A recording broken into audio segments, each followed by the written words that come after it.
Salut les amis, j'espère que vous avez la forme. Donc aujourd'hui on fait une petite randonnée dans l'arrière-pays provençal, exactement Cornillon, Confou. Petit village pas très connu, donc on verra notamment une spécialité de l'arrière-pays provençal, notamment les boris. En fait c'est des abris de bergers, encore utilisés lorsque les bergers se déplacent avec leurs troupeaux, même si c'est beaucoup moins utilisé qu'avant. La randonnée est assez sympathique, on n'est pas très loin en fait du littoral, on est à peu près à 3/4 d'heure, mais la végétation est vraiment très différente, elle est beaucoup plus, on va dire, luxuriante, et ça aide de faire une petite randonnée le week-end, ça permet toujours de bien recentrer son cerveau, ça fait du bien en fait psychologiquement. Bon allez les amis, trêve de plaisanterie, la suite en images.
L'automne dans le sud de la France, c'est vraiment agréable. Il y a encore de belles journées.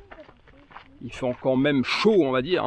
Là, il fait il doit faire à peu près 24-25 degrés. C'est vraiment agréable. Ça permet de bien se balader, voir de belles choses. C'est vrai que par rapport à d'autres régions de France, on a quand même cette chance-là.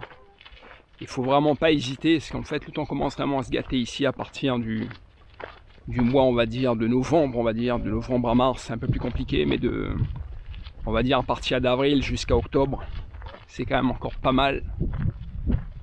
Pour ça, même pour ceux qui veulent venir en fait à cette époque, c'est recommandé parce que c'est vraiment agréable. Il y a beaucoup moins de monde, beaucoup moins de touristes, et ça permet en fait de découvrir des endroits vraiment incroyables. Donc derrière moi, typiquement, c'est une borie, c'est un abri en fait de bergers, c'est-à-dire que quand ils venaient amener leurs troupeaux ici, donc ils dorment là-dedans.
Cornillon-Confou, c'est dans les Bouches-du-Rhône. C'est pas très connu, très beau village. Il y a pas mal de belles balades en fait à réaliser ici. Il y a pas mal de champs d'oliviers à perte de vue. Comme vous voyez là, juste là, avec de belles olives. Voyez, on va en prendre une là pour montrer comment c'est. Il y en a même certaines qui sont mûres là. C'est pas mal du tout. Avec ça, soit on fait des olives cassées, soit on fait de l'huile. C'est vraiment excellent en fait les olives cassées à l'apéritif. Accompagné bien sûr de son petit coteau de Provence, notamment d'Aix-en-Provence. Et ça c'est pour ce soir, pour accompagner notre raclette. Sinon c'est une belle balade qui fait à peu près une dizaine de kilomètres.